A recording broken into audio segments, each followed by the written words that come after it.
Et on ouvre à présent notre page consacrée au référendum d'initiative partagée, le fameux RIP, depuis le feu vert du Conseil constitutionnel à la demande de parlementaires opposés à la privatisation d'ADP. Le gouvernement en a cessé de mettre en garde les sages de la rue Montpensier contre la systématisation d'une telle procédure. Selon l'exécutif, le RIP pourrait en effet devenir un outil de paralysie des réformes. Quentin Calmy.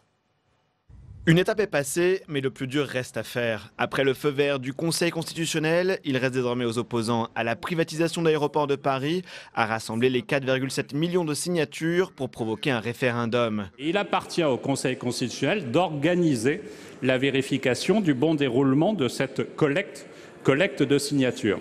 Et le ministère de l'Intérieur agit dans ce cadre-là sous l'autorité du Conseil constitutionnel comme un opérateur. Mais avec cette première utilisation depuis sa création, le référendum d'initiative partagée donne lieu à plusieurs polémiques. La première, sur sa légitimité, car il remet en cause un vote du Parlement. Il y a quelques jours, c'est le Premier ministre qui s'est inquiété de l'utilisation de ce RIP. Ça pose une vraie question sur la place qu'on accorde à la démocratie représentative, car après plus d'une centaine d'heures de débats en commission et en séance à l'Assemblée et au Sénat, après qu'une majorité des représentants du peuple se sont exprimés et ont adopté le texte, une minorité capable de bloquer pendant au moins 9 mois et peut-être un peu plus l'application d'un texte voté. Une opposition entre démocratie parlementaire et participative que la Constitution voulait éviter. L'article 11 dispose en effet que ce type de référendum, je cite, ne peut avoir pour objet l'abrogation d'une disposition législative promulguée depuis moins d'un an. Un détail contourné par l'opposition au projet qui a déposé cette demande de référendum avant le vote final du Parlement. Une analyse à laquelle a répondu Laurent Fabius, actuel président du Conseil constitutionnel. Selon lui, le texte a bien été respecté, même si les parlementaires ont exploité une faille dans la Constitution. Alors justement, le RIP est-il devenu une arme de contestation de la loi? Peut-il paralyser le gouvernement dans ses réformes? Et y a-t-il un risque de déstabilisation du Parlement par cette procédure référendaire concurrente? On pose tout de suite la question à nos invités dans notre premier débat.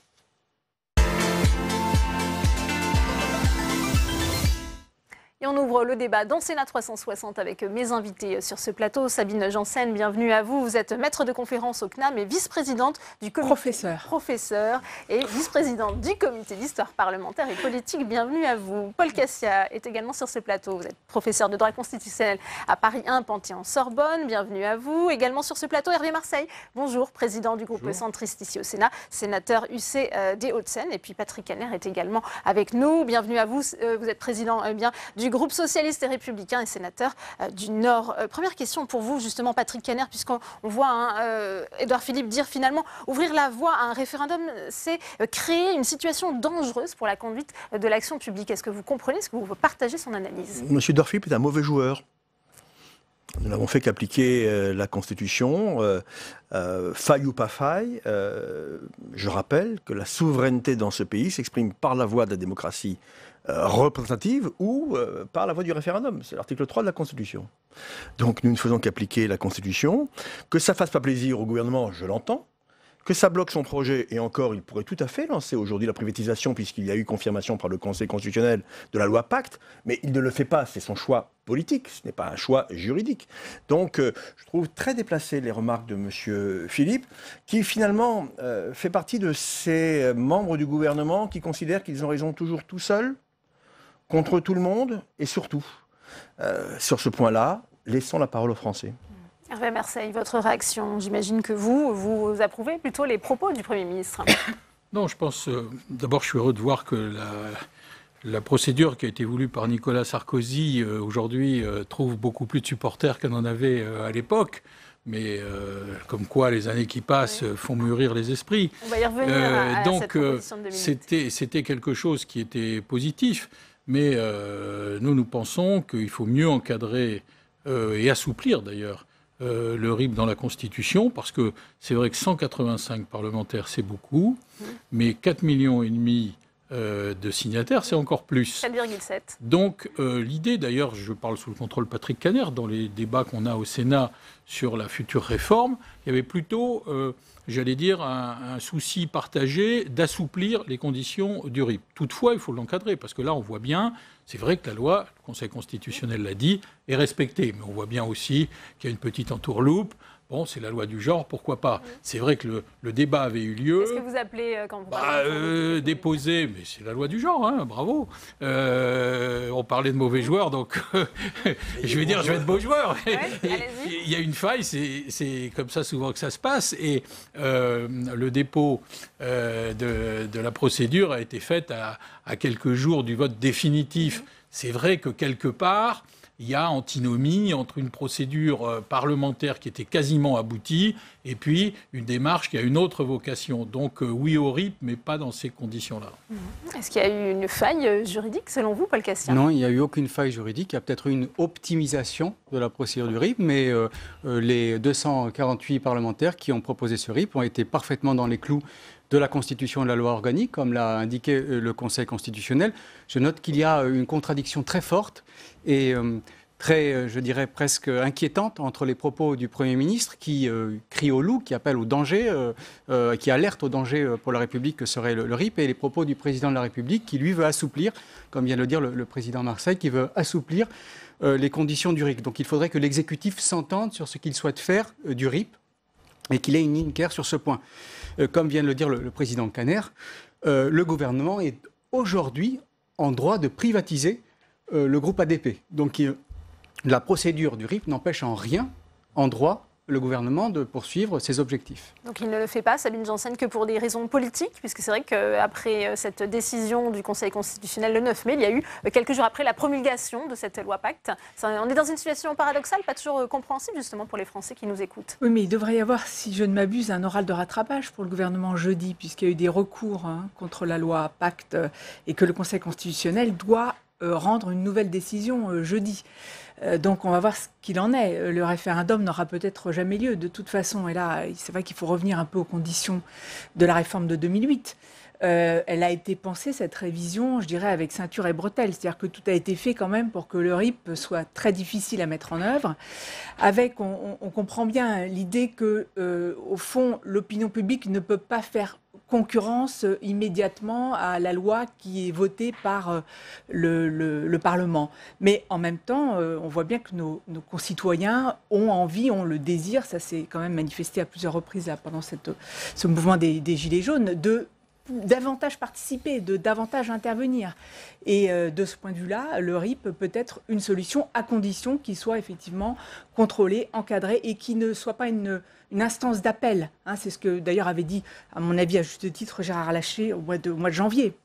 Et du reste, Emmanuel Macron a repris les propositions, une partie des propositions du Sénat, puisqu'il a demandé à ce qu'on abaisse le seuil des signatures à 1 million et que par ailleurs on développe un peu le droit de pétition. Donc là, je crois qu'il y a des pistes qui pourraient permettre de favoriser davantage de participation sans rompre avec ce qui fait la démocratie représentative. Patrick Caner.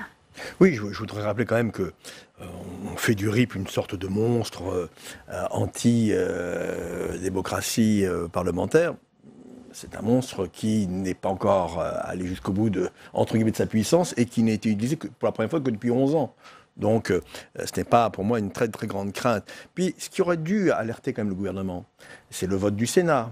Un vote contre la privatisation de l'ADP, allant de LR jusqu'aux communistes, en passant naturellement par le groupe socialiste et d'autres sénateurs de d'autres groupes.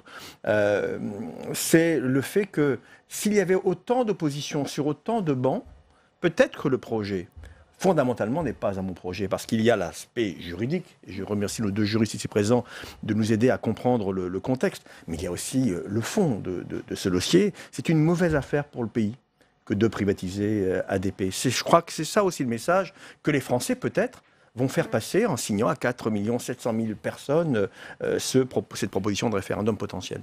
On va revenir quand même sur les enjeux juridiques de ce référendum d'initiative partagée. C'est une tribune dans le journal Le Monde datée du 15 mai justement d'Olivier Duhamel, on va peut-être le voir, qui parle lui d'une double faute juridique et démocratique de l'institution. Le légalisme du Conseil constitutionnel, dit-il, pourrait mettre en mouvement une bombe à retardement. Vous comprenez là aussi cette analyse, Hervé Marseille ? C'est peut-être un peu excessif. Encore une fois, je pense que il y a beaucoup de points de vue qui se retrouvent sur le RIP, on l'a dit, y compris le président de la République, qui, comme vous l'avez souligné, madame, comme beaucoup d'autres, dit on peut assouplir pour que ça soit utile. Parce que si on a un RIP mais qui ne sert à rien, là c'est un peu, effectivement, ceinture et bretelle. Donc tout le monde est à peu près d'accord, enfin tout le monde, une grande majorité d'élus sont d'accord pour assouplir les conditions. On peut aussi en profiter pour préciser les conditions d'utilisation du RIP pour effectivement éviter que ça ne se retrouve utilisé contre des votes, j'allais dire, parlementaires récents. Là, pour le coup, comme l'a dit Gérard Larcher, ça serait un troisième tour et une espèce de voie d'appel. Il y a d'autres ouvertures possibles que l'on travaille ici au Sénat les uns et les autres pour entrouvrir la porte, si je puis dire, et permettre une espèce d'aération du système parlementaire par le droit de pétition, le droit d'interpellation.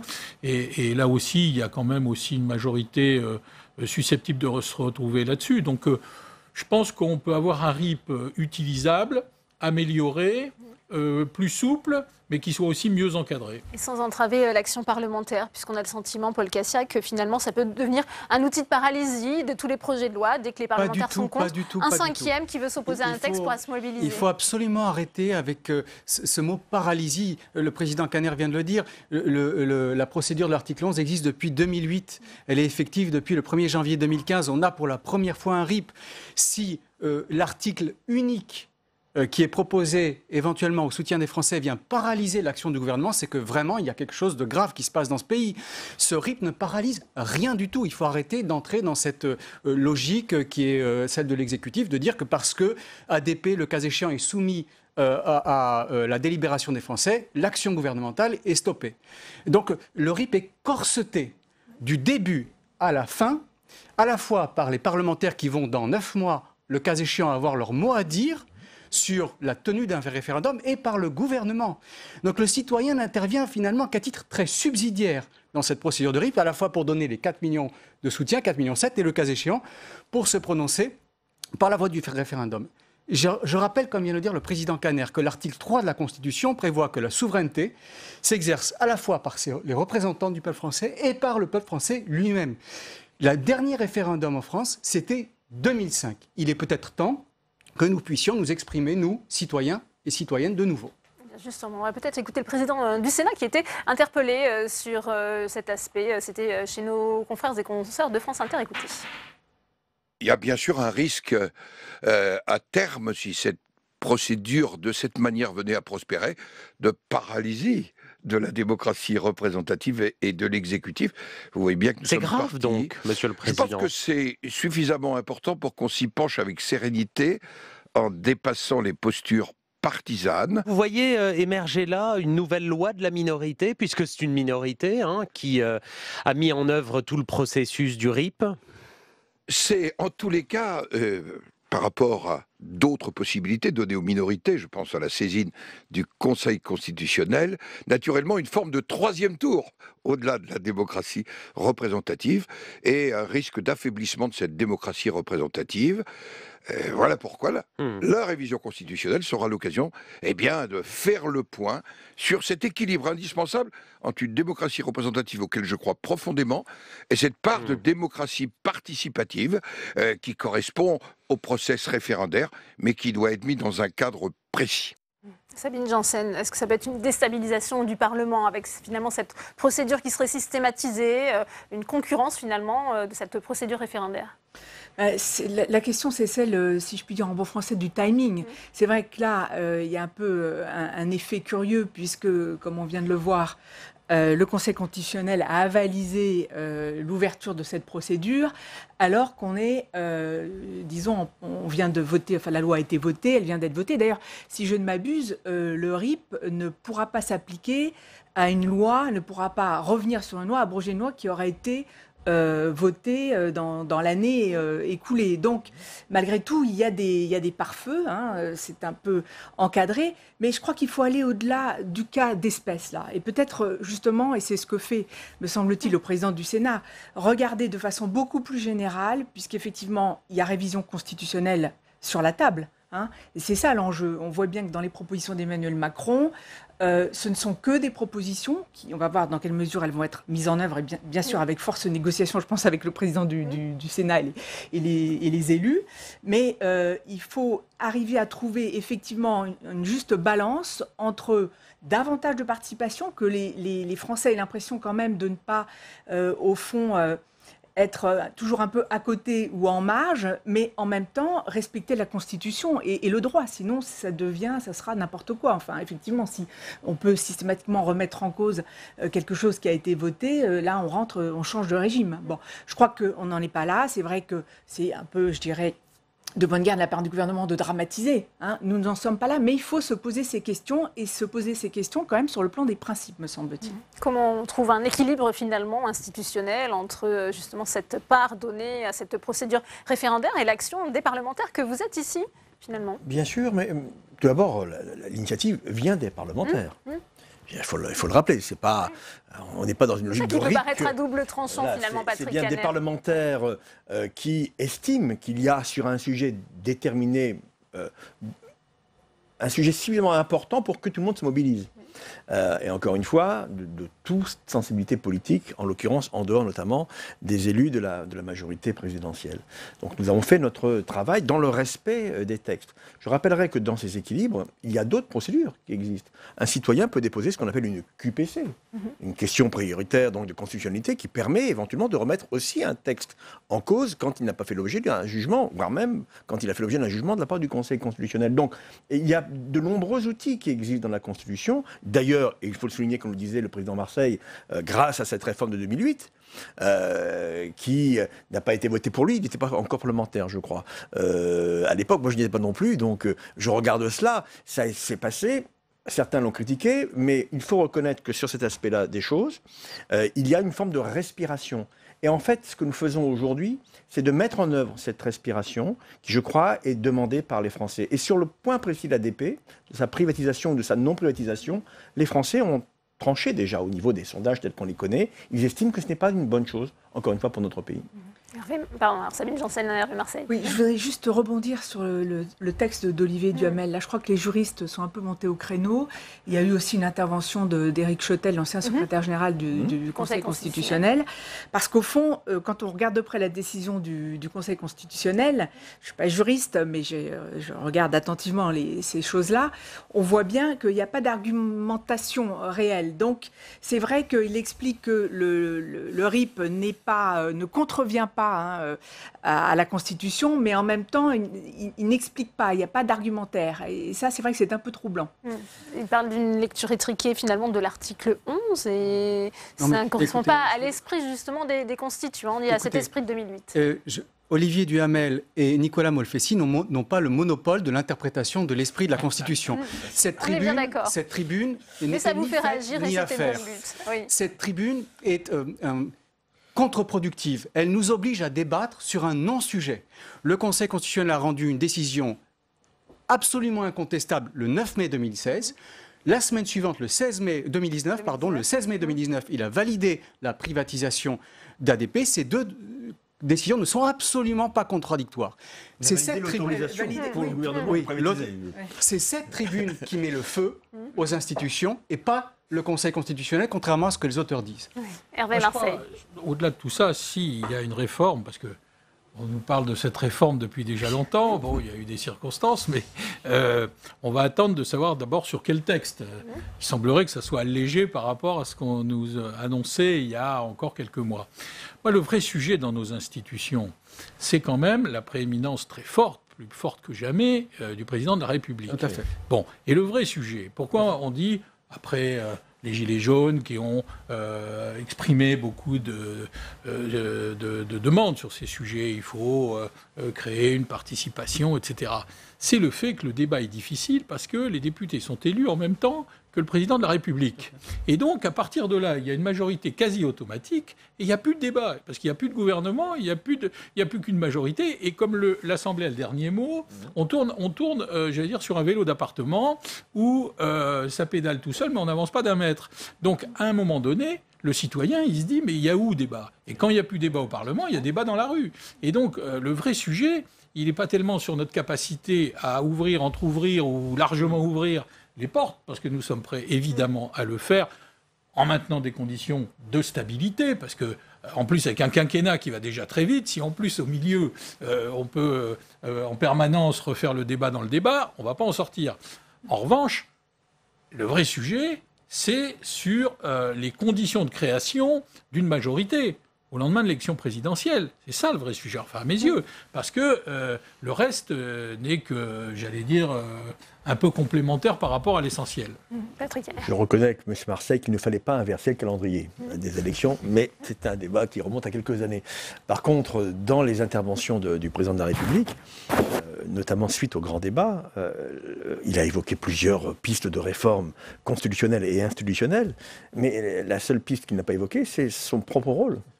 On a l'impression que, voilà, que Jupiter est intouchable et on s'aperçoit qu'il est plutôt aujourd'hui un paratonnerre. Donc on a une vraie difficulté et tant qu'on n'aura pas mis sur la table aussi la fonction présidentielle, je pense que ce pays connaîtra beaucoup de soubresauts. Oui, c'est tout à fait juste. Et on voit bien qu'il a totalement récupéré le grand débat.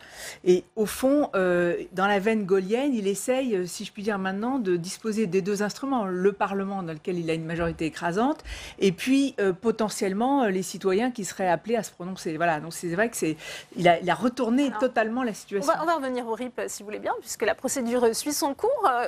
Christophe Castaner n'a pas reçu les parlementaires concernés. Oui, enfin, les patrons, entre guillemets, de groupes parlementaires l'ont saisi au lendemain de la décision du Conseil constitutionnel validant pacte. Nous voulions simplement rencontrer M. Castaner pour voir dans quelles conditions matérielles, techniques, le ministère de l'Intérieur allait mettre en œuvre les 9 mois de consultation des Français. Et il nous a renvoyés vers le Conseil constitutionnel. Il a juridiquement raison. Mais il a politiquement tort. Savoir que quand des présidents de groupe demandent au ministre de l'Intérieur une rencontre de travail, si ce n'est lui-même, il aurait pu nous faire rencontrer par son directeur de cabinet. Je le regrette, ce n'est pas très élégant de sa part. Il a été interpellé aux questions d'actualité ici au Sénat par la communiste Cécile Kishkerman. Je vous propose d'écouter sa réponse. C'est vous, monsieur le ministre de l'Intérieur, qui, selon l'article 3 de la loi organique de 2013-1114 du 6 décembre 2013, devait mettre en œuvre, sous le contrôle du Conseil constitutionnel, le recueil des soutiens apportés à une proposition de loi soumise à référendum. C'est pourquoi 8 parlementaires, dont 5 présidents de groupe représentant 226 députés et sénateurs, ont souhaité vous rencontrer pour examiner avec vous les conditions de la plus large participation à cet événement citoyen.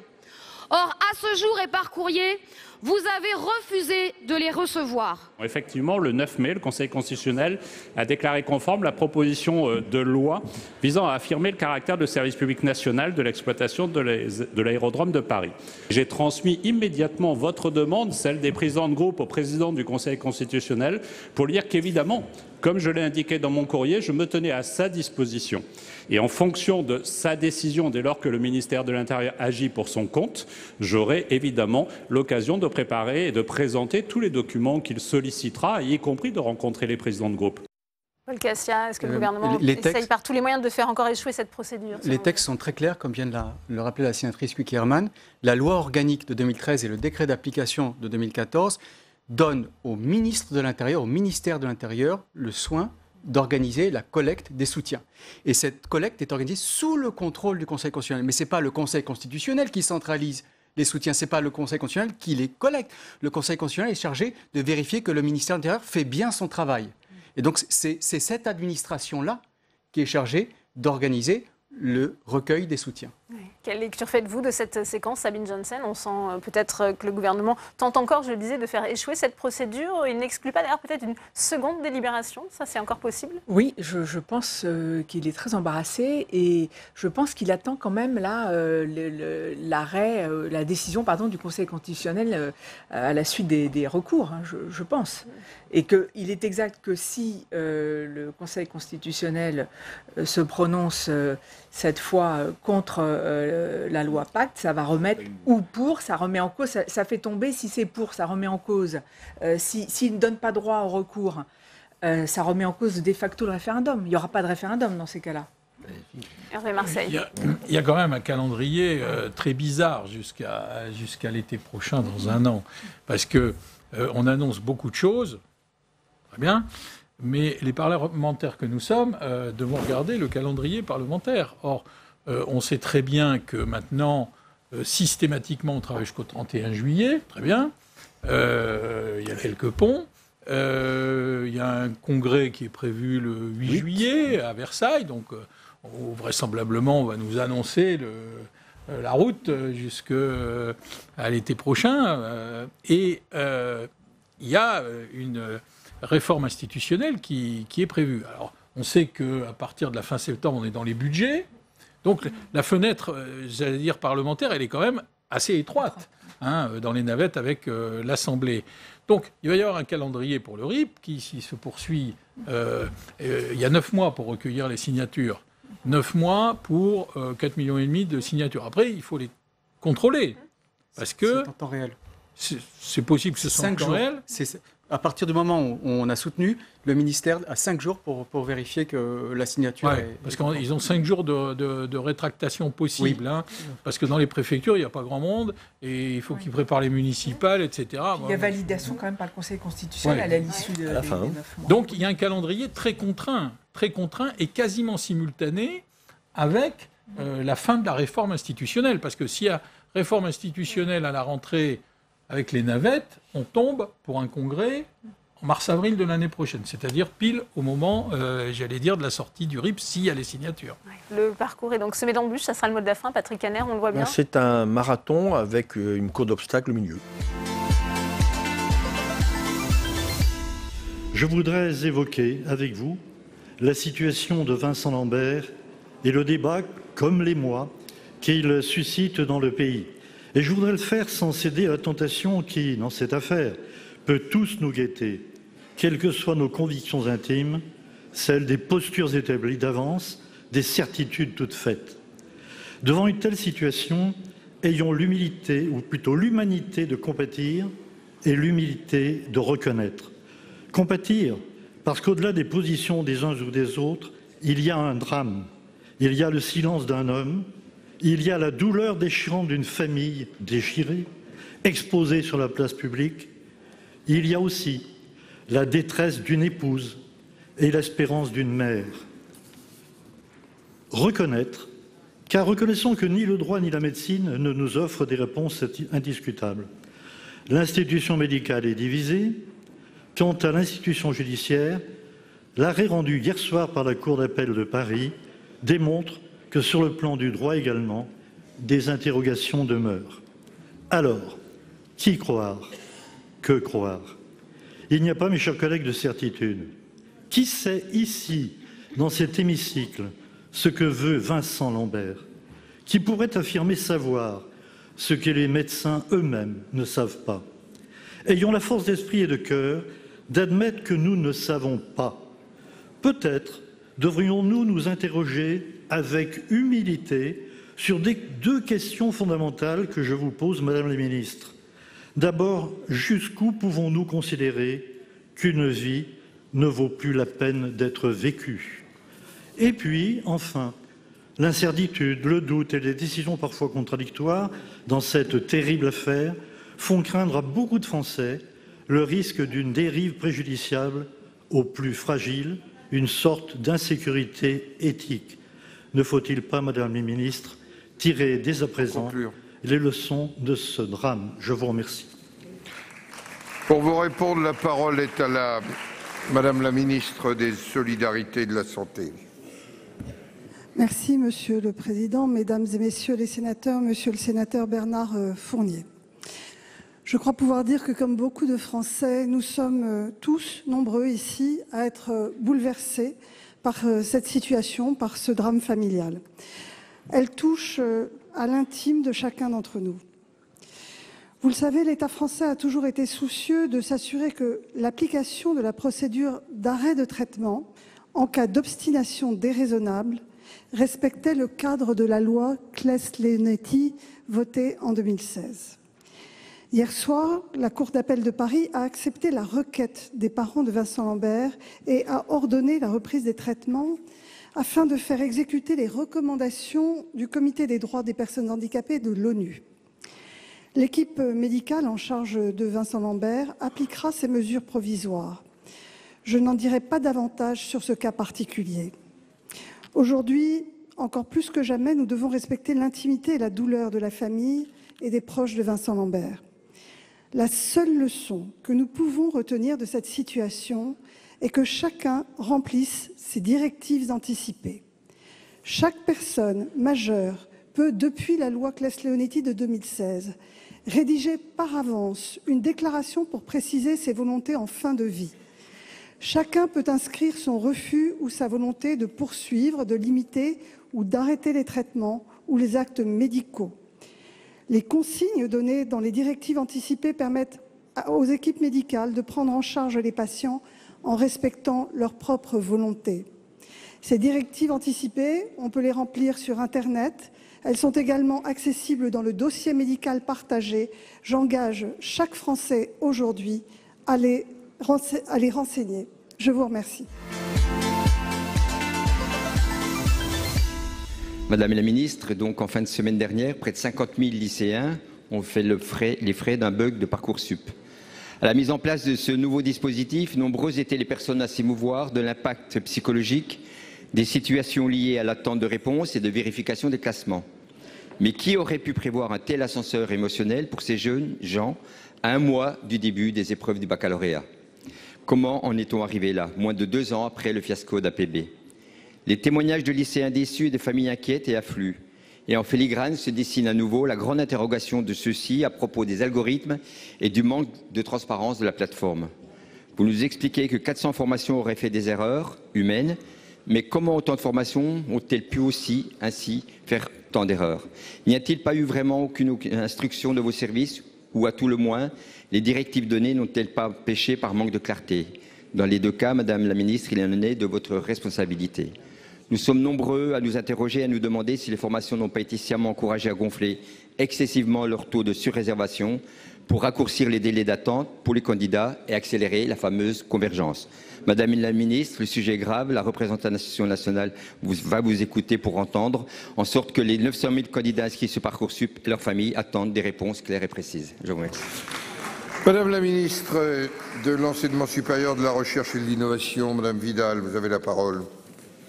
Merci Monsieur le Président, Mesdames les sénatrices, Messieurs les sénateurs, Monsieur le sénateur Jacques Grosperrin.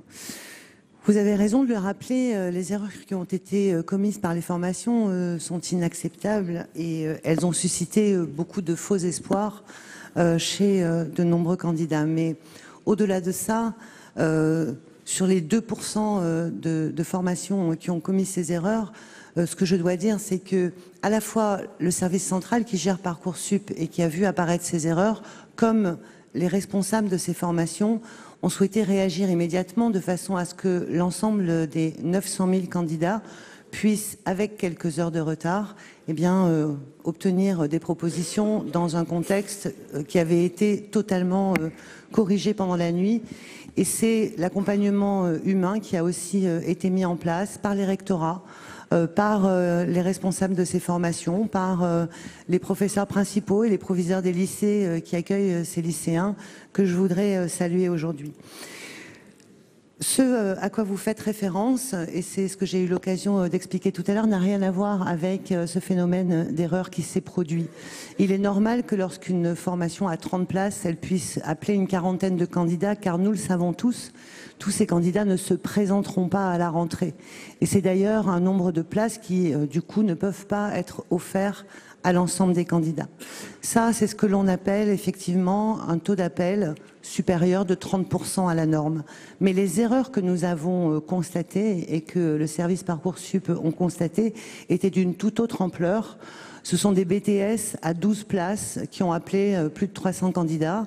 Ce sont des classes préparatoires à 30 places qui ont appelé plus de 600 candidats. Ils ont simplement interverti le chiffre d'appel avec le chiffre de la liste d'attente. Et c'est ce sujet-là que j'ai demandé à l'inspection générale de vérifier, de façon à ce que nous puissions mettre en place des contrôles qui évitent que ces erreurs humaines se reproduisent. Je vous remercie. Monsieur Grosperrin. 50 000 candidats affectés par le bug sur les quelques 900 000 inscrits, c'est trop. 400 formations qui se sont trompées alors que l'année précédente, aucune s'est trompée. Donc ça nous interpelle. Est-ce que cette année, c'était pas assez clair ou mal accompagné? S'il y a erreur, j'entends bien votre empathie aujourd'hui, vos excuses, mais je crois que ça aurait été important aussi que les lycéens les entendent aussi. Et puis vous interpellez, Madame la Ministre, sur le fait que les boursiers actuellement ont une réponse positive, alors qu'il y a des étudiants, des lycéens très brillants qui n'ont aucun résultat. Et ça les interroge, en tout cas ça les interpelle au sein de la même classe. Et à l'heure où justement nous venons de voter avec le ministre Jean-Michel Blanquer l'école de la confiance, il nous faut retrouver cette transparence de ce Parcoursup. Je vous remercie. On ouvre à présent notre page consacrée au projet de loi santé.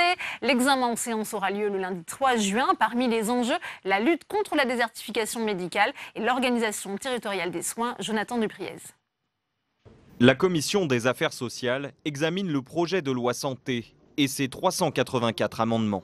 Le Sénat a logiquement apporté quelques modifications au texte voté à l'Assemblée. Les sénateurs ont notamment adopté un amendement visant à inciter les jeunes médecins à s'installer, moyennant une exonération de charges sociales. Mais pour le rapporteur, les moyens ne sont pas suffisants pour mettre en œuvre les réformes à venir. Je pense que ce texte-là va subir le même sort que les textes précédents. Parce que s'il y a des choses intéressantes dedans, les GHT, les CPTS, hôpitaux de proximité, il n'y a pas les moyens financiers mis en face pour leur permettre d'aboutir. En revanche, la question des déserts médicaux divise les sénateurs. D'un côté, la Commission des affaires sociales penche pour des mesures incitatives pour les médecins. De l'autre, la Commission de l'aménagement du territoire saisit pour avis, qui plaide pour des moyens de contraindre l'installation des médecins en zone désertifiée, en mettant dans la balance le conventionnement des praticiens à l'assurance maladie. Cet amendement vise à mettre en œuvre un système dit de conventionnement sélectif, afin de limiter les installations des médecins dans les zones surdotées, selon un principe une arrivée pour un départ. Amendement rejeté, pour la Commission des affaires sociales, cela va trop loin. C'était plus que de la régulation, c'était de la coercition, c'est ce que j'évoquais. Alors on peut comprendre que la Commission aménagement du territoire intègre à leur réflexion ce problème des zones sous-denses. Pour autant, c'est même pas le fait de dire on est contre des mesures coercitives, c'est que nous sommes pour la plupart convaincus qu'elles ne seront pas efficaces. Certains des amendements rejetés aujourd'hui pourraient être réintroduits au moment de l'examen du projet de loi santé en séance publique à partir du 3 juin prochain. Alors avant d'ouvrir le débat avec mes invités, on retourne à la salle des conférences avec vous, Tam Trinh Nui, avec le sénateur socialiste de l'Aisne, Yves Daudigny. Oui, Yves Daudigny, il y a bien sûr ce sujet qui a émergé lors du grand débat, celui des déserts médicaux. Est-ce que pour vous, le projet de loi santé est-il à même de répondre à ce problème aujourd'hui ? Il n'y a pas vraiment dans le texte qui est proposé à la discussion de mesures susceptibles de bouleverser demain le sujet ce qu'on appelle d'ailleurs assez improprement des déserts médicaux. Alors il existe deux lignes aujourd'hui au Sénat. Les partisans, c'est transcourant d'ailleurs dans tous les groupes politiques, de mesures d'autorité coercitives. Plutôt dans la commission d'aménagement du territoire. Oui, aussi à la commission des affaires sociales, il y en a certains, mais ils ne sont pas nombreux à la commission des affaires sociales. Donc partisans d'un conventionnement... Il y a beaucoup de médecins aussi à la commission des affaires sociales. Un conventionnement sélectif. Et puis il y a ceux qui pensent que ces mesures ne conviennent pas. J'en suis. Je ne pense pas que des mesures d'autorité coercitive puissent aujourd'hui être une solution pour plusieurs raisons. Nous sommes en face d'un problème de société, d'un problème de génération, de comportement des nouveaux médecins qu'il faut prendre en compte. Et puis, dans tous les autres pays du monde où des mesures d'autorité ont été expérimentées, elles ont échoué. Elles n'ont pas atteint les objectifs qui étaient fixés. Alors que préconisez-vous ? On sait d'ailleurs la ministre, elle aussi, est en défaveur de mesures coercitives. Oui, et la précédente ministre également. Oui. Donc, le précédent gouvernement... Il y a une constante là-dessus. Était sur la même ligne que le gouvernement actuel. Nous pensons que les efforts et le point doivent être portés sur la formation des médecins, donc des jeunes médecins. La question étant que la formation d'un médecin, c'est de 9 à 12 ans. Donc si les mesures s'appliquent à ceux qui rentrent dans le système de formation, les effets ne seront perceptibles que dans une dizaine d'années. Donc le coup de génie, ce serait de trouver des mesures qui puissent s'appliquer le plus rapidement possible, sinon immédiatement, mais dans le cadre donc d'un accord avec les médecins en formation. Alors, nous y réfléchissons dans notre groupe et pas vous dire exactement le contenu aujourd'hui, mais il est vraisemblable qu'en séance, donc au mois de juin, nous proposerons une mesure qui permettrait d'apporter des éléments de réponse donc très sérieux à cette question donc, de l'absence de médecins sur de nombreux territoires. Oui, vous l'avez dit, ce qui est difficile, c'est de résoudre ce problème là, maintenant, tout de suite. Est-ce que pour vous, la réforme du numerus clausus peut à terme contribuer à résoudre ce problème? Le nombre de médecins aussi est insuffisant. Ce n'est pas l'objet. Non, pour vous, c'est décorrélé. Ce n'est pas l'objet. La ministre a dit très clairement que la suppression du numerus clausus n'avait pas pour objectif d'augmenter le nombre de médecins, de modifier les études médicales, de varier les profils de médecins, de mettre en place des passerelles qui n'existent pas aujourd'hui. Mais une mesure qui va s'appliquer en numerus clausus maintenant aura des effets dans 10 ans. Or, nous sommes sur 4, 5, 6, 7 années à venir, très difficiles, et c'est une solution beaucoup plus rapide qu'il faudrait trouver. Pour vous, ce projet de loi est-il bien écrit? Qu'en pensez-vous et de quelle façon voulez-vous le modifier sur son ensemble? Très rapidement, mais je veux dire que Ma Santé 2022, présentée par le Président de la République, avait plutôt bien été accueillie. Bon. La traduction législative aujourd'hui, moins bien.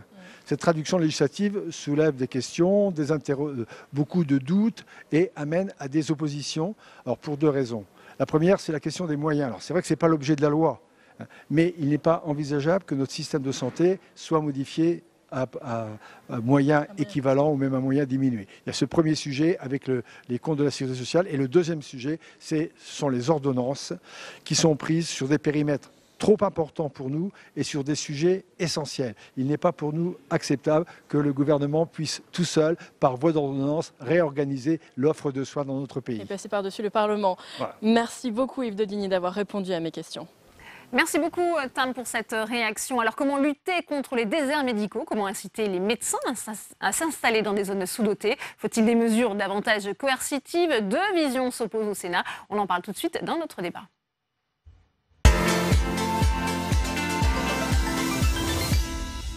Et sur ce plateau, Hervé Maurey, bonjour, bienvenue à vous. Vous êtes le président de la Commission de l'aménagement du territoire et du développement durable, sénateur centriste de l'Eure. Sur ce plateau également, Jean de Kervasoué, bienvenue. Merci d'avoir accepté l'invitation de Public Sénat. Vous êtes économiste de la santé, titulaire de la chaire d'économie et de gestion des services de santé du Conservatoire national des arts et métiers. Bienvenue à vous. Le sénateur Michel Amiel est également avec nous. Vous êtes sénateur En Marche des Bouches-du-Rhône et vice-président de la Commission des affaires sociales. Vous êtes par ailleurs médecin, je le précise. Et puis Daniel Chassaing, vous êtes sénateur Les Indépendants de la Corrèze, vice-président de la Commission des affaires sociales, également médecin. Bienvenue à vous.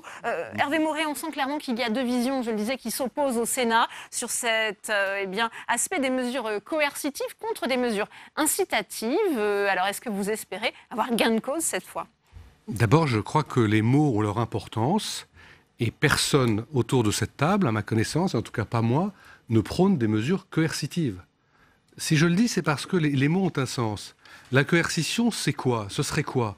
Ce seraient des mesures, et certains portent ces mesures, on l'entendra dans le débat dans l'hémicycle, ce serait de dire les médecins, quand ils sortent, ils doivent être affectés dans tel ou tel secteur, selon le principe que certains rappellent des instituteurs, par exemple. Mais ce n'est pas ce qu'on propose. Ce qu'on propose, c'est la régulation. Parce qu'il n'y a pas de liberté qui ne soit pas régulée.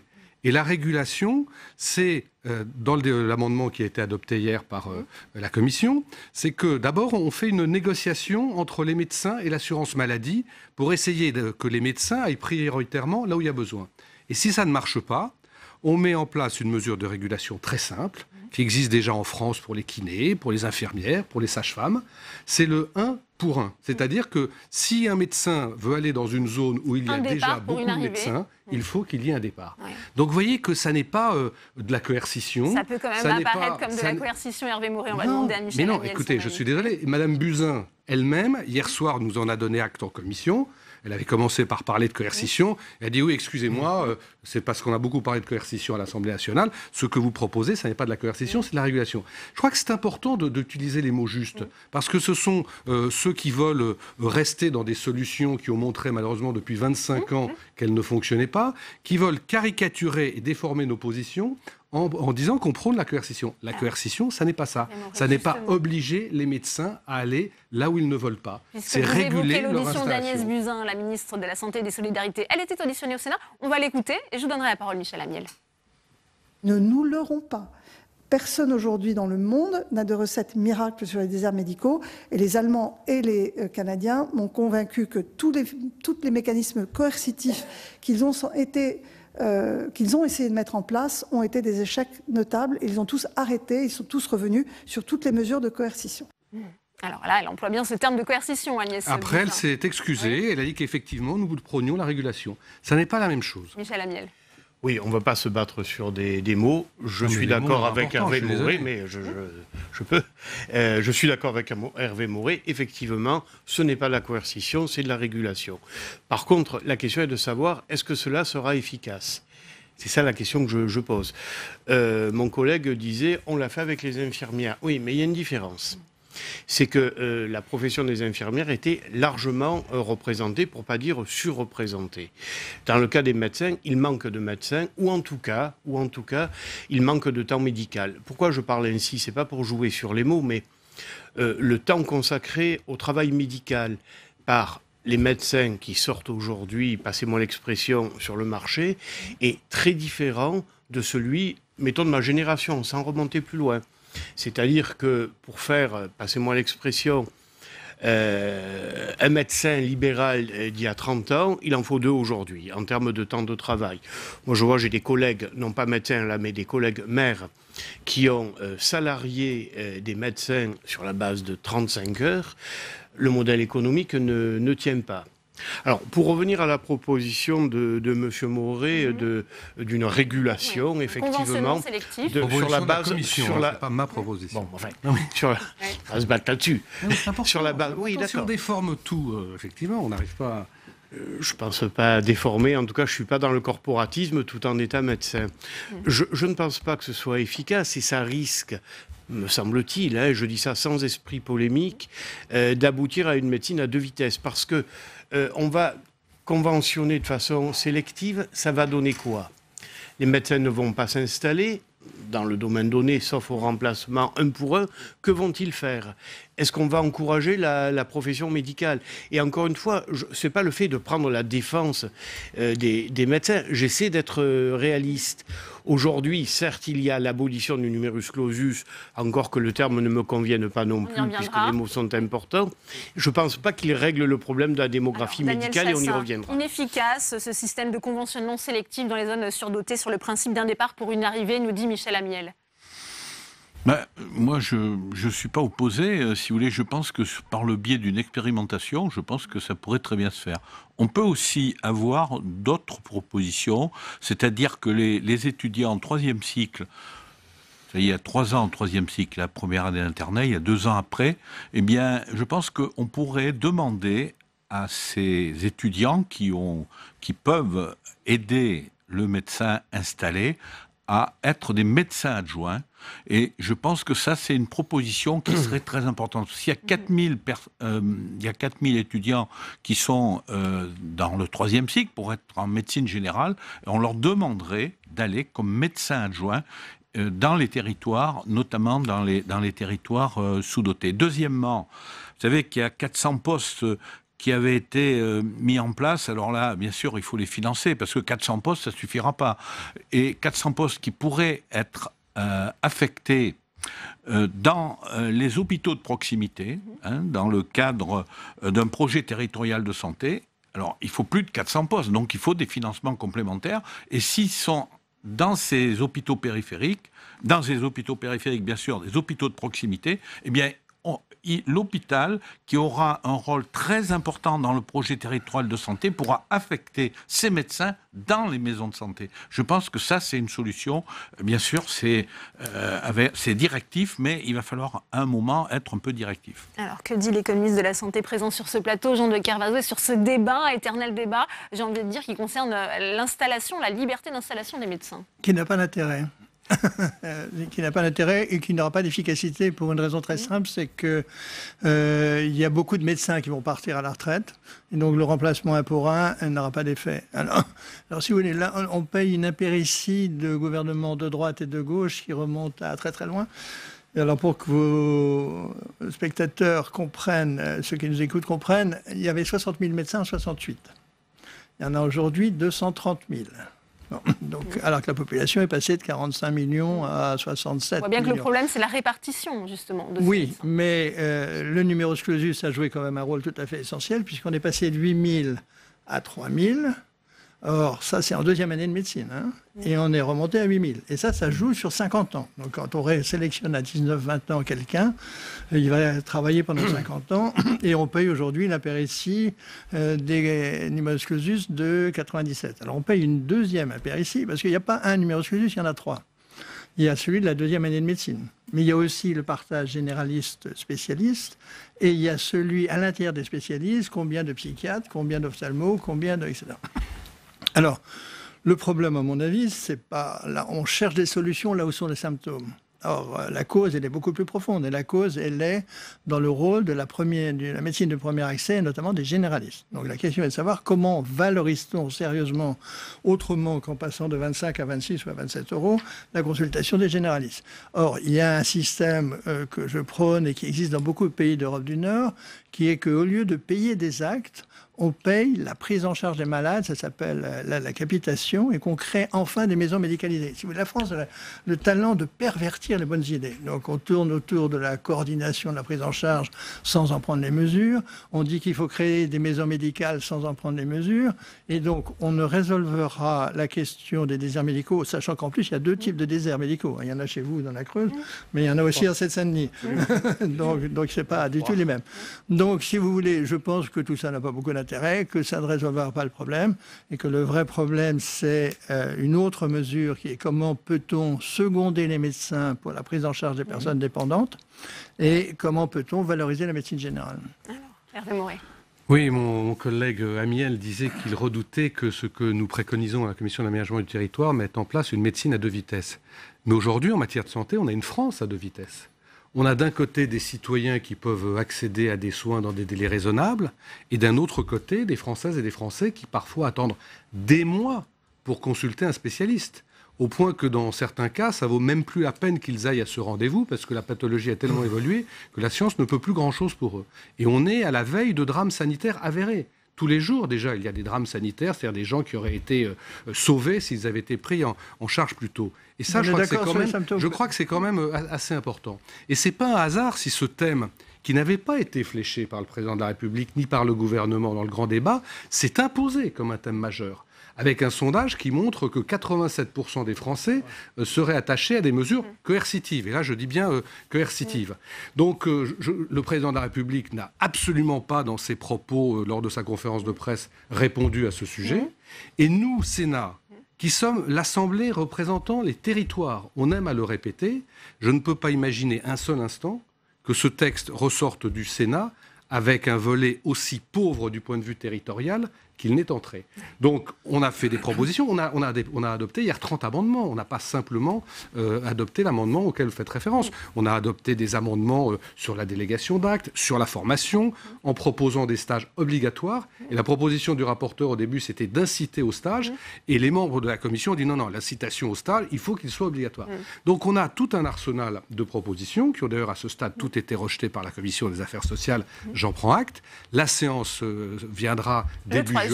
Le 3 juin, on refera des propositions. Et encore une fois, je ne peux pas imaginer que le Sénat ne marque pas fortement ce texte d'une dimension territoriale. Est-ce qu'il sera présent après l'examen en séance au Sénat, Michel Amiel ?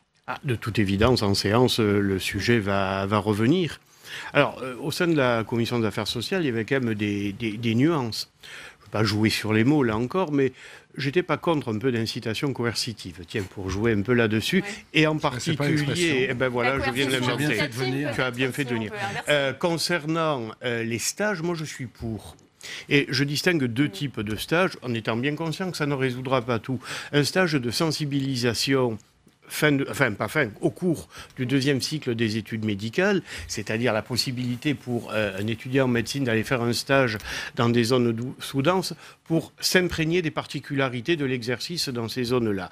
Ça ne va pas sans poser quelques difficultés logistiques, de déplacement, de logement, etc. Par contre, et je déposerai cet amendement en séance publique, concernant le troisième cycle, excusez-moi si je suis un peu technique. Il y a une DES aujourd'hui qui fait 3 ans en médecine générale. Selon les directives européennes, il devrait faire 4. C'est ce que demandent aussi les professeurs en médecine générale, pour d'autres raisons sans doute. Je serais favorable à passer à 4 ans de la façon suivante. Les 2 premières années seraient dédiées à l'enseignement pur et dur, soit à l'hôpital, soit chez un maître de stage en médecine ambulatoire. Et les 2 dernières années, ça rejoint un petit peu la proposition de mon collègue et confrère Chassaing, seraient dédiées, alors moi je disais carrément au remplacement. Parce qu'il y a un vrai problème aujourd'hui, les médecins n'ont plus de remplaçants. Donc les 2 dernières années du 3e cycle ne seraient plus franchement universitaire. Alors, ça bouscule un petit peu les choses, parce que le 3e cycle reste quand même du domaine universitaire, raison pour laquelle je pense que Mme Buzyn sera contre cette mesure. Mais je crois qu'il faut savoir un petit peu innover, et que l'idée parte des territoires et des sénateurs, pourquoi pas. Donc, 2 ans de 3e cycle pour le remplacement en médecine ambulatoire. Parce qu'à l'Assemblée nationale, cette mesure a été retoquée, cette obligation de faire un stage en zone sous-dotée, justement, avant l'internat. Ça, c'est le 2e cycle. Si, vous voulez, si on veut tout retoquer, on ne fait plus rien. On n'y arrive plus, on fait plus rien. Bon, la coercition, je dis, on peut le faire en titre expérimental, mais ce qui est proposé, qui a expliqué, j'y reviens pas, Michel Amiel, c'est quelque chose qui peut apporter immédiatement que vous avez rejeté ce matin en affaires sociales. Hein. Nous, on l'a proposé hier, ça a été rejeté ce matin aux affaires sociales. Attendez, ça n'a pas été rejeté par tout le monde. Et en tout cas, ce sera remis, ça a été dit, en séance.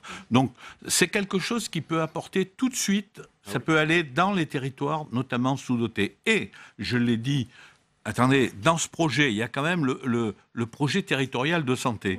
Avec l'hôpital de proximité, je pense qu'avec ce qui est présenté aussi, les communautés professionnelles territoires de santé, il faut que les élus soient dans le projet territoire de santé.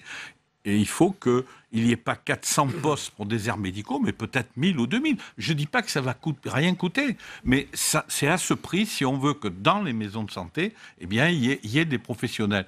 Et en plus, dans les maisons de santé, il faudra que des spécialistes, ça a été dit par Hervé Maurey, il faut qu'il y ait des spécialistes qui aillent faire des consultations avancées. Jean de Carazé, on va créer une nouvelle strate avec ces projets territoriaux de santé. Certains y voient une suradministration de la santé. Non, écoutez, on ne va pas rentrer dans les choses ou dans les mots qui sont, je pense, inadaptés. Il y a un vrai sujet que vous avez dit, monsieur le sénateur, qui est qu'il y a une véritable inégalité de l'accès aux soins et la question est de savoir comment on la résout. Bon. Alors, donc, on peut parler empiriquement de l'image de la baudruche, quoi. L'idée d'avoir, non pas un pour un, et donc de penser que les gens qui peuvent pas s'installer ici iront là, c'est-à-dire qu'en pressant sur la baudruche ici, ils iront là, on rigole. C'est que, je vous rappelle que 60% des jeunes médecins sont des femmes, que pour des raisons qui sont liées à l'éducation de leurs enfants, en général, ils s'installent plutôt dans les zones urbaines qu'ailleurs, et que donc, encore une fois, ça ne vaut pas la peine d'y passer, à mon avis, les 20 minutes de cette émission. Moi, je ne suis pas contre. C'est pourtant le thème de notre débat, c'est ce qu'on a choisi, ça va beaucoup faire parler en séance au Sénat. Mais encore une fois, ça n'a pas beaucoup d'importance. Le sujet central, c'est l'accès aux soins de la population. Oui. Bon, donc cette mesure, à mon avis, elle n'aura pas beaucoup d'effet. Je ne suis pas contre le fait qu'elle soit essayée, expérimentée. On verra que malheureusement, ce qui a été dit par le sénateur de Digny et Mme Buzyn, l'exemple de l'Allemagne où c'est comme ça. Qu'est-ce que font les femmes qui n'ont pas envie d'aller dans la Creuse, pardon, monsieur le sénateur, ou les hommes? Eh bien, simplement, ils restent travailler à Paris, à Rennes, à Limoges ou ailleurs. Donc, le sujet central, je le répète, c'est la revalorisation de la médecine générale. Aujourd'hui, les gens qui rentrent dans la filière de la médecine générale, seulement 15% s'installent en tant que généralistes. Donc, si on ne traite pas ce sujet-là, qui est tout à fait central, et l'organisation du cabinet de compte, parce que le problème, c'est pas l'argent, hein, c'est la solitude, et donc les médecins médecins aujourd'hui veulent travailler à plusieurs, veulent travailler avec des infirmières, avec des kinés, avec des médecins assistants pour permettre à tous d'avoir tout le temps, 24 heures sur 24, accès à des soins sans aller à l'hôpital. Hervé Moret.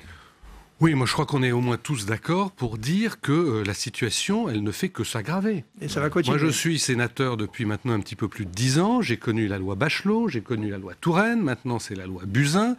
Chaque fois on met en place des mesures qui pour certaines ont peut-être été utiles, peut-être que ça serait pire si elles n'avaient pas été mises en place pour certaines d'entre elles. Mais de toute évidence, c'est pas suffisant. Et donc, il faut essayer autre chose. Alors, effectivement, la régulation, on peut peut-être la tester sur une période donnée, sur une région déterminée, mais je ne prétends pas non plus que ce soit la seule solution. C'est pour ça que tout à l'heure, je parlais des 30 amendements que nous avons adoptés, et notamment sur les questions, et là-dessus, je rejoins tout à fait mes collègues, sur les questions des stages. Aujourd'hui, on forme des praticiens hospitaliers et pas des futurs médecins. C'est-à-dire que vous pouvez quasiment faire toutes vos études sans jamais sortir de l'hôpital. Je recevais tout à l'heure le président du Conseil de l'Ordre qui me disait, je crois que c'est 2/3 des étudiants qui ne font jamais le stage pourtant obligatoire. Et lui propose que la dernière année du 3e cycle soit consacrée à une présence ambulatoire sur le terrain, pas seulement avec le maître de stage, mais avec tous les acteurs de l'ambulatoire. Et j'y suis personnellement tout à fait favorable. Je vois acquiescer Michel Amiel. Ah ben c'est ce que je viens de proposer, oui. Je le déposerai un amendement. Après, et je le voterai. Ça passera pas. Enfin, un point d'accord. Contact. Oui, Daniel Chassaing. Non, mais moi, bien sûr, on est tout à fait d'accord avec ce projet. Deuxièmement, je pense que ça a été dit, dans le 2e cycle, alors on me dit, il y a des cours, ils ne peuvent pas venir en territoire rural parce qu'il y a des cours l'après-midi et le matin. Bon, ben, il faut s'organiser. Si vous voulez, je pense que dans le 2e cycle, c'est-à-dire en 3e, 4e, 5e année, on peut très bien aller faire de l'initiation à la médecine, c'est-à-dire et voir ce qui se passe dans la médecine rurale et dans la médecine avec des cabinets médicaux et des maisons de santé, parce que maintenant toutes les collectivités vont dans le sens d'avoir des maisons de santé. Il y a aussi quelque chose, ça a été un amendement qui est passé à la commission, c'est-à-dire de réduire les remplacements, puisque vous avez maintenant des médecins qui font que des remplacements. Remplacements professionnels. Je pense que c'est un amendement qui me paraît utile, puisqu'il n'y a que 15% qui s'installent et 35% après 5 ans. Hein. Donc je pense que... Alors il y a autre chose aussi qui me paraît important, enfin c'est marginal mais quand même important, c'est ce qui va se mettre en place pour les praticiens qui ont un diplôme hors Union européenne. Je pense que ça peut je pense que ça peut être intéressant aussi des praticiens en plus quand ils vont être formés, puisqu'ils sont d'accord pour être formés, pour aller dans les territoires. Une nouvelle instance au secours de l'environnement, le Conseil de défense écologique était réuni pour la première fois ce matin. Né de la conclusion du grand débat, il doit coordonner l'action du gouvernement. À 3 jours des européennes, certains y voient un gadget pour verdir l'image d'Emmanuel Macron. Jonathan Dupriez avec Adrien Develay. En matière d'écologie, l'exécutif veut mettre en avant son volontarisme. Promis par le président à l'issue du grand débat, le premier conseil de défense écologique s'est réuni à l'Élysée. Sur le mode d'un conseil de défense, cette réunion est pensée comme un comité de pilotage interministériel pour les questions environnementales. Le temps n'est plus à la parole, il y a eu ce temps-là. Depuis 2 ans, nous sommes dans le moment où nous devons prendre des décisions pour aujourd'hui et maintenant. 2 heures plus tard, Édouard Philippe et François de Rugy prennent la parole. Le ministre de la Transition écologique défend le bilan du gouvernement, annonce quelques mesures comme la création d'un observatoire sur l'artificialisation des sols, mais surtout le blocage du projet de la montagne d'or en Guyane. Le Conseil de défense écologique a décidé de constater l'incompatibilité du projet actuel minier Montagne d'Or avec les exigences de protection environnementale. Mais 3 jours avant les élections européennes, le gouvernement est critiqué par une partie de ses adversaires qui voient dans ce calendrier une forme d'opportunisme électoral, ce que dément le Premier ministre. Nous en parlons, ils nous critiquent, nous n'en parlerions pas, ils nous critiqueraient. C'est la vie politique. De façon encore un tout petit peu plus importante, voyez-vous, que la vie politique, il y a ce que fait le pays pour être à la hauteur des enjeux. Et expliquer ce que nous avons fait, expliquer les résultats qui sont obtenus, expliquer les mesures que nous venons de décider, expliquer les process dans lesquels nous nous installons pour atteindre les objectifs que nous nous fixons, me semble, en l'occurrence, relever de la grande politique avec un grand P. Le prochain Conseil de défense écologique se tiendra lors de la première quinzaine du mois de juillet. Ces détracteurs en parlent comme d'une coquille vide. À quoi va servir le Conseil écologique de défense? Faut-il y voir un message politique à 3 jours des européennes?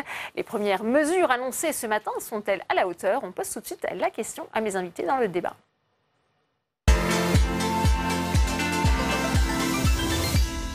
J'ai le plaisir d'accueillir sur ce plateau Lorelai Limousin. Bienvenue à vous. Vous êtes responsable des politiques transport et climat au réseau Action Climat. C'est le réseau français d'associations spécialisées justement dans les questions climatiques. Bienvenue à vous. Philippe Zawati est également sur ce plateau. Vous êtes membre du réseau Écologie de La République En Marche, co-auteur avec Pascal Canfin, qui est candidat aux européennes sur la liste Renaissance, d'un rapport en faveur d'un plan Juncker vert à la française qui a été remis en décembre dernier à Bruno Le Maire et à François de Rugy. Bonjour. Joël Labbé est également avec nous. Vous êtes sénateur écologiste du Morbihan. Vous êtes rattaché ici au groupe RDSE. Et face à vous, Jérôme Bignon, bienvenue. Vous êtes sénateur Les Indépendants de la Somme. Est-ce que cette instance, Lorelai Limousin, première question, vous paraît utile? On sait qu'elle est issue du grand débat. C'est aussi une réponse finalement qui a été apportée à cette crise des Gilets jaunes.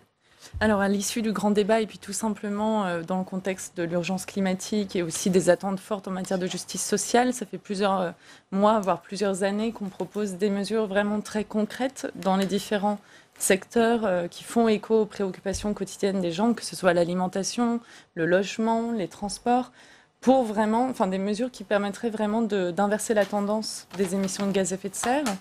Et pour empêcher d'accroître aussi ces émissions de gaz à effet de serre, parce qu'il y a des incohérences dans la politique du gouvernement aujourd'hui qui soutient des projets incompatibles avec l'accord de Paris, incompatibles avec l'urgence de réduire les émissions de gaz à effet de serre. Et en fait, toutes ces mesures n'ont pas été prises à la suite du grand débat par le gouvernement.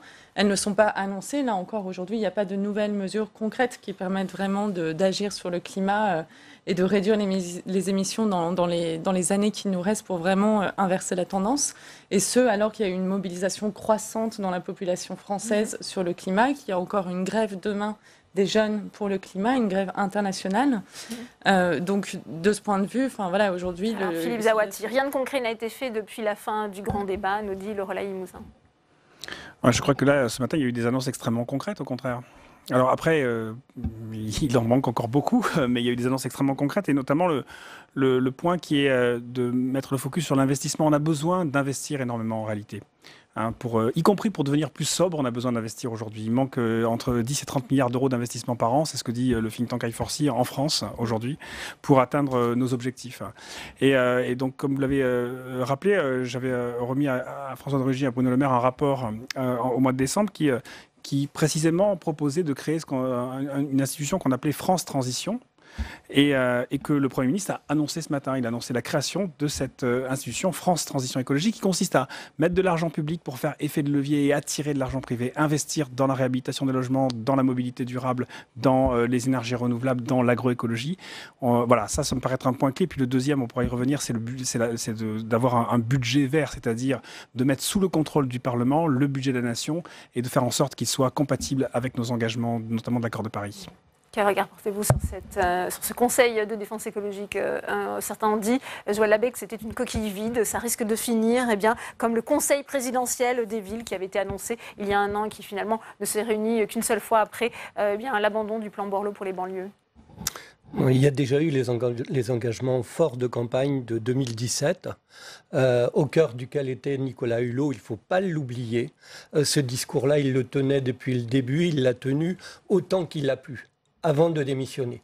Alors, maintenant, on va pas tout rejeter. D'abord, c'est une bonne chose, mais qui arrive 3 jours avant les élections européennes. Ça fait un peu gros, et c'est d'ailleurs dit que les voix écolos vont compter double dans la dernière ligne droite. Ils le disent. Bon, puisque c'est de la politique, moi, ce que je vais dire, là, puisque vous parlez politique, moi, je ne suis plus Europe Écologie Les Verts, donc je suis à l'aise, mais je suis écologiste. Donc je vais soutenir la liste de Yannick Jadot en espérant qu'il fasse un gros score en France pour venir grossir le poids des écologistes européens qui vont jouer énormément dans la balance parce qu'ils vont être à la charnière, et on a besoin d'une force écologiste forte. Alors sur le contenu, on en parlera tout à l'heure. Ouais, parce que vous parliez de Nicolas Hulot, il avait réagi justement à l'annonce de ce Conseil de défense, c'était sur France 2, je vous propose de l'écouter. Tant qu'on sous-traitera une mutation sociétale à un seul ministre ou un seul parti ou à quelques acteurs dans la société, c'est un leurre de penser qu'on va y arriver. De défense environnementale. Ça, c'est une bonne idée. Ça, c'est une bonne idée. Si c'est accompagné de politique transversale. Vous avez, chaque mercredi avant le Conseil des ministres, vous avez un Conseil de défense avec les ministres qui sont concernés par la défense. Mais la majorité du gouvernement est concernée par la transition écologique, énergétique et climatique. Ça, c'est pas un énorme comité Théodule. Ça peut servir. Ah non, ça peut servir. Mais il ne faut pas attendre ces nouvelles instances et ces nouveaux comités pour fixer les objectifs et pour démarrer l'action. Parce qu'on est en 2019, on sait déjà ce qu'il faut faire. Oui. Joël Labbé, il était favorable justement à cette idée que le ministre de l'écologie ne soit pas seul aux manettes, qu'il soit justement associé, et qu'on puisse prendre en compte justement ces mutations sociétales avec un ensemble de ministres. Il avait obtenu un poste de ministre d'État. Il devait être le chef d'orchestre de ces politiques. Il a dû démissionner parce que, bon, il l'a suffisamment déclaré, il n'a pas pu le faire.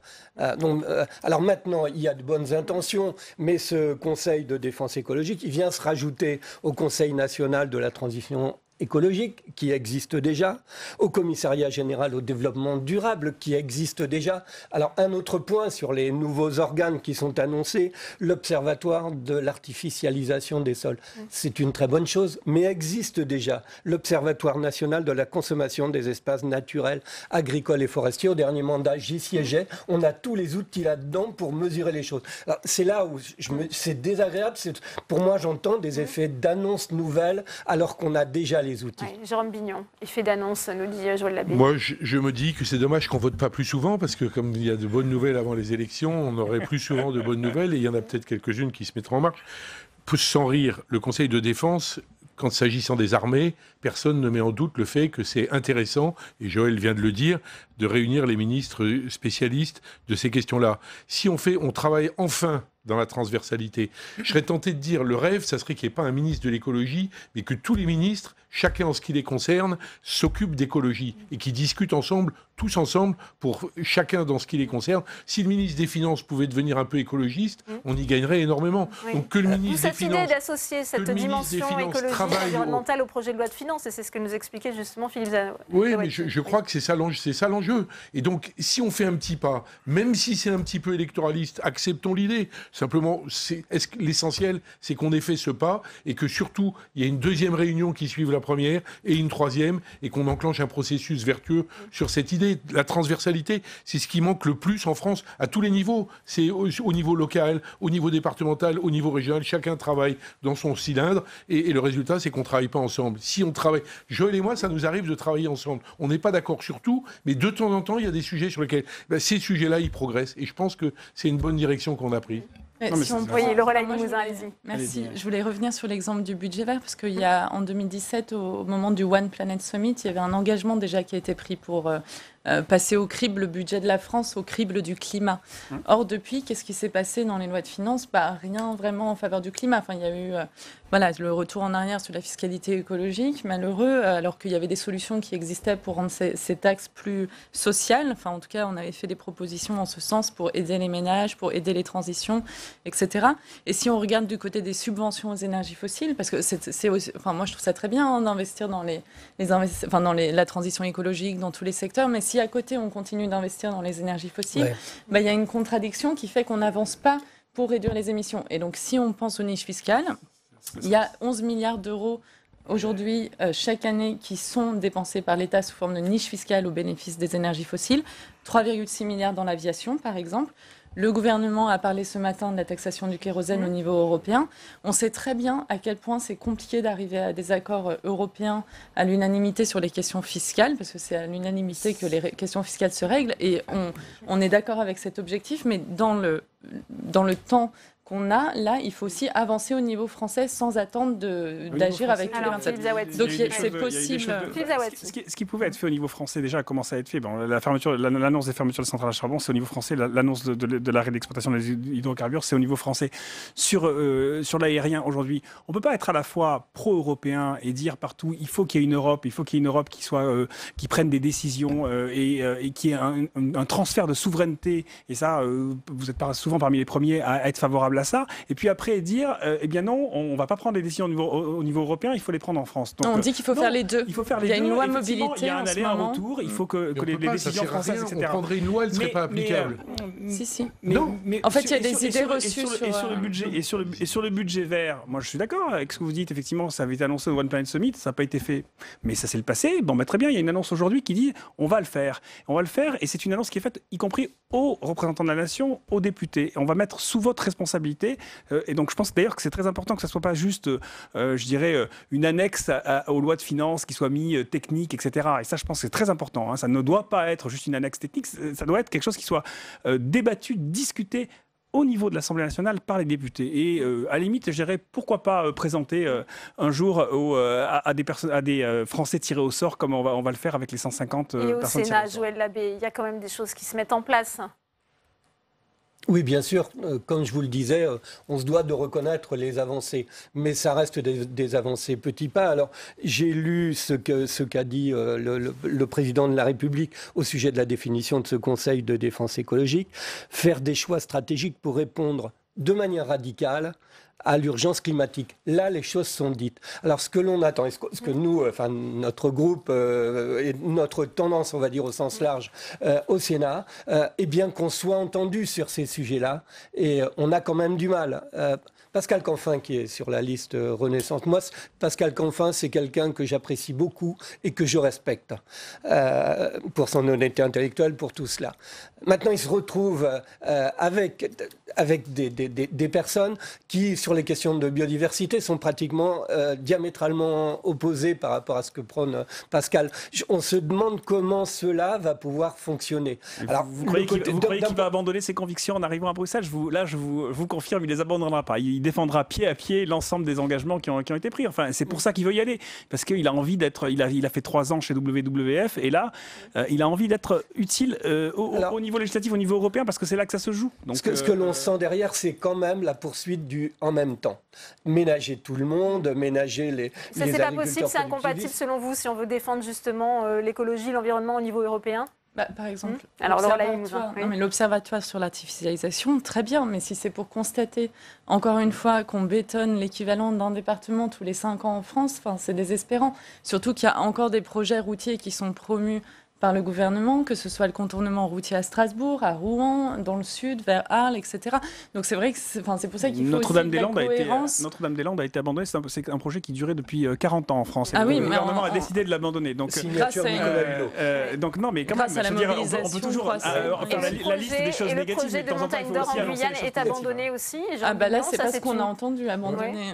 Je partage l'idée que sur l'artificialisation des sols, je suis complètement d'accord avec votre invité, la nôtre, c'est parce qu'on se fout du monde là-dessus. Arles, Crépy-en-Valois, Ussel, il y a Strasbourg. Strasbourg, en plus, il y a le grand hamster qui est malheureusement mis à mal dans cette histoire-là. Je suis complètement d'accord. On ne peut pas dire on fait zéro artificialisation, puis dire mais attendez encore un instant, monsieur le bourreau, on continue à faire des contournements. Il y a d'autres moyens. À Arles, par exemple, on peut faire un tunnel sous le Rhône qui coûte moins cher, qui est plus efficace sur le plan écologique. Donc il y a des solutions. Le zéro artificialisation, il faut vraiment y venir parce que vous avez raison. C'est pas tout à fait. Attention à zéro artificialisation quand même. Quand on parle de zéro artificialisation, partout, d'ailleurs, que ce soit en France ou au niveau international, on parle de zéro artificialisation nette. C'est-à-dire qu'il y a aussi la possibilité de réhabiliter les terres. On peut le faire au niveau international comme on peut le faire en France. Donc mais je voulais préciser un point. Pas arrêter tout, que vous évoquiez. C'est pas la moitié, c'est pas un demi-département par an, c'est la moitié de la surface agricole utile d'un département, ce qui n'est pas exactement pareil. Donc c'est pas un demi-département, c'est la moitié. J'étais à la FNSAFER ce matin qui donnait les statistiques.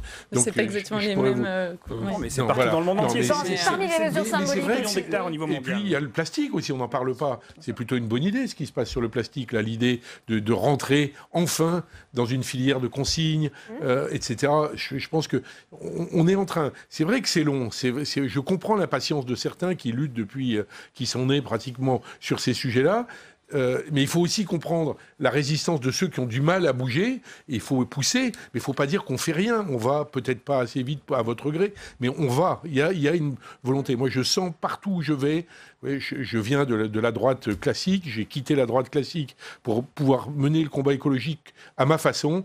de façon indépendante, comme le disait Joël tout à l'heure. Mais je pense que c'était un signal, ça aussi, qu'un vieux gaulliste comme moi quitte sa famille pour pouvoir être libre sur ce que j'avais envie de dire sur l'écologie et pouvoir soutenir le président de la République dans ce qu'il fait. Je pense que c'est un tout petit peu significatif que je l'ai fait à 70 ans en plus. Donc c'était pas... Ça veut dire quoi, Joël Abbé, que Emmanuel Macron il a changé d'avis, il a aussi évolué, il écoute aussi la jeunesse européenne qui nous envoie justement ces messages d'urgence climatique, Joël Abbé. Oui, les signaux sont extrêmement forts et le président Macron, il entend tout ça.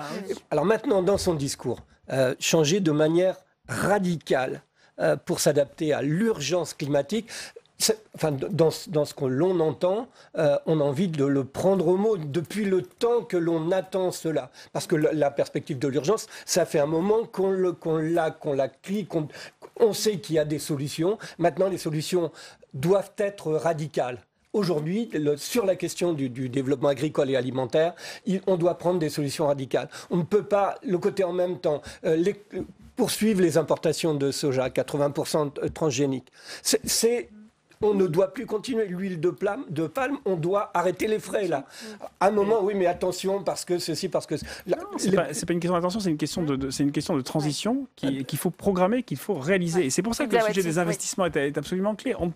De toute façon, on ne fera pas ces évolutions en 24 heures. Ça ne se fera pas. On peut toujours... On ne demande pas en 24 heures. Mais en revanche, il faut les programmer, il faut les mettre en musique. Et le sujet de l'investissement est absolument clé là-dedans. Et c'est pour ça que les annonces là-dessus me paraissent importantes. La société n'est pas souple et prête à avancer au pas que vous souhaiteriez qu'elle avance. Et je comprends ça. Vous savez, sur la radicalité, je peux dire un mot sur la radicalité, c'est qu'il y a eu le Parlement anglais qui a annoncé, qui a déclaré l'urgence climatique, et puis ensuite le Parlement irlandais, et tout le monde s'est extasié un petit peu là-dessus. En fait, ce que demandaient ces deux parlements, c'était qu'on adopte un objectif de neutralité carbone à l'horizon 2050. Et ben, c'est ce qu'on a fait en France avant même de faire de voter cette urgence climatique. Donc, il faut aussi faire attention aux mots et mettre les faits et les réalités derrière les mots. Exactement. Je pense qu'il faut joindre la parole aux actes. Et en l'occurrence, au Royaume-Uni, il y a un peu des incohérences similaires à ce qui se passe en France. C'est-à-dire que le jour où ils ont déclaré l'état d'urgence climatique, ils promeuvaient encore le projet d'extension de l'aéroport d'Heathrow. Donc ça va donner une croissance du trafic. Je voudrais vous entendre, puisqu'on n'en a pas encore parlé, sur l'abandon du projet Montagne d'Or en Guyane. Ça, c'est une mesure emblématique forte qui a été attendue, annoncée, confirmée ce matin, Joël Abbé. Oui, alors, s'il y a une vraie mesure, c'est celle-là, mais on savait que c'était, pour nous, on savait que c'était plus réalisable. Il y aurait eu une telle mobilisation que c'était plus possible. Alors, par contre, là, les yeux sont ouverts là-dessus. Est-ce que c'est un véritable renoncement à ce projet? On attend encore de voir, mais a priori, c'est oui. Et là, heureusement que c'en est fini avec ce type de projet. Donc il y a aussi la réforme du code minier qui est annoncée, mais elle est dans les tuyaux depuis un moment, la réforme du décennies, code. Oui. Elle est annoncée là comme quelque chose de complètement nouveau, mais ça fait un moment qu'on en parle de la réforme du code minier. Mais c'est une bonne nouvelle qu'on la mette sur l'agenda.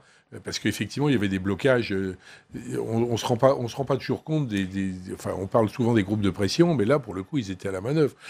Pour la réforme du code minier, il y a quand même beaucoup d'intérêts qui étaient en jeu, qui ne souhaitaient pas qu'on y touche. Il y a une chose qu'on n'a pas dite aussi, c'est les réserves naturelles et les aires marines.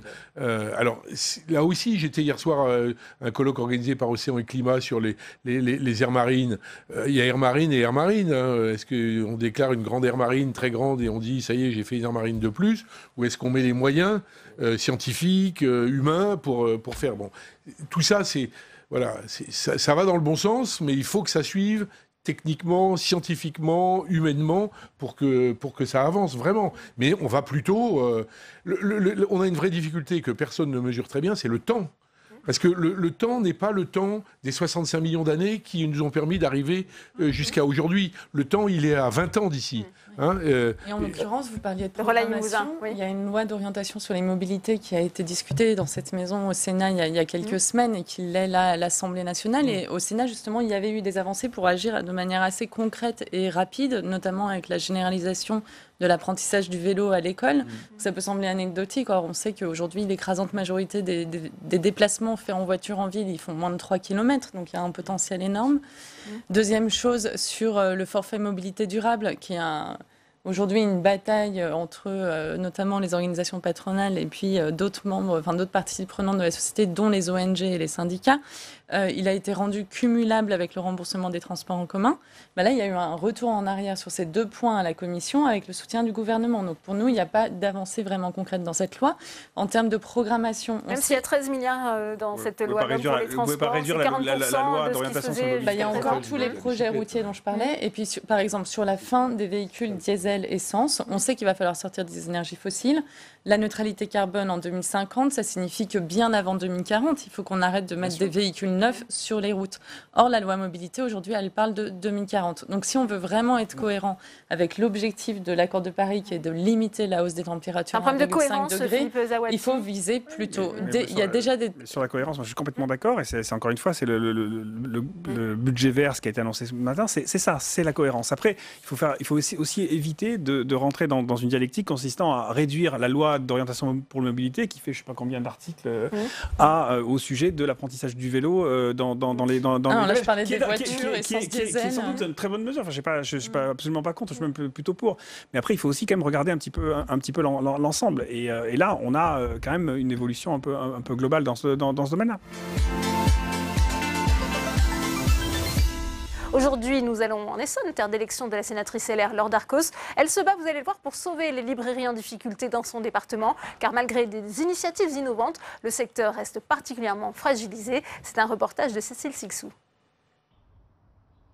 À Bièvre, dans l'Essonne, la librairie des Millefeuilles n'est pas une librairie comme les autres. Car derrière les livres se cache un restaurant.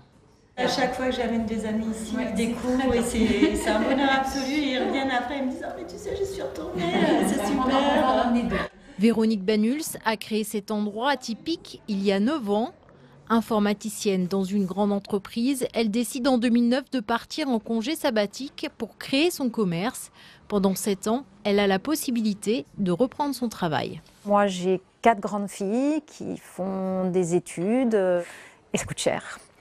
Et effectivement, ici, je ne gagne pas ma vie. Donc, j'arrive à payer mes charges, j'arrive à payer mes salariés, j'arrive à faire que cet endroit soit agréable. Mais moi, je me suis payée à peine un RMI pendant 7 ans. Voilà, donc j'ai repris mon travail. Depuis 2 ans, elle oscille entre son métier d'informaticienne et la gestion de sa librairie. Bonjour. Bonjour Madame Darcos. Les difficultés de Véronique, la sénatrice LR Laure Darcos les connaît bien. Je vais déjeuner et ensuite piller la boutique. Les librairies indépendantes ne font pas le poids face au e-commerce qui propose plus de choix, des prix bas et des livraisons rapides. Les sauver, c'est le combat de Laure Darcos. C'est un combat de David contre Goliath, mais je pense que c'est un combat qui est vraiment nécessaire. Et vous savez que le Sénat défend bien évidemment les collectivités, défend les territoires. Et vraiment, au même titre qu'un commerce de bouche, d'avoir une librairie, je pense que c'est vraiment vital. Depuis 3 ans, Laure Darcos suit un autre projet original, celui de Delphine. Parce que du coup, vous étiez à votre guichet. Les rayonnages, il y avait quand même de quoi... Dans sa librairie ambulante, Delphine sillonnait jusqu'en décembre dernier les villages de l'Essonne avec un objectif, créer du lien social dans les milieux ruraux. Je me suis aperçue, ayant grandi à la campagne, qu'aujourd'hui on avait du mal à avoir un lieu pour se retrouver, pour discuter, même ne serait-ce que 5 minutes, et qu'il y avait énormément de personnes isolées. Donc du coup, c'est vrai que je me suis dit, en passant par la lecture, on devrait créer une espèce d'émulsion autour de ça. Mais face aux difficultés, elle a troqué son camion pour un commerce éphémère à Lardy, où elle s'est installée grâce à la mairie. Et elle était présente sur notre commune le samedi après-midi, sur la place de l'église. Et donc Eric a proposé à Delphine de tester le concept de l'aventure de l'éphémère. On a des centres-bourgs qui meurent gentiment de faute d'animation, faute de commerce. Au fur et à mesure, on essaye de poser nos jalons pour avoir un petit peu plus de commerce. Pour la sénatrice Les Républicains, les communes ont un rôle essentiel à jouer pour le maintien des librairies indépendantes. Elle a déposé une proposition de loi au Sénat dans ce sens. Ma proposition de loi permettait aux communes de subventionner à hauteur de 30% du chiffre d'affaires une librairie qui en aurait besoin. Certaines librairies auraient eu cette possibilité de pouvoir aider, de faire voter en conseil municipal cette subvention qui peut permettre à certaines librairies de pouvoir continuer. À 2 reprises, elle a échoué à faire voter sa proposition au Sénat. Tenace, elle ne désespère pas d'y arriver pour que des librairies comme celle de Véronique et de Delphine survivent. Très bonne suite des programmes sur Public Sénat.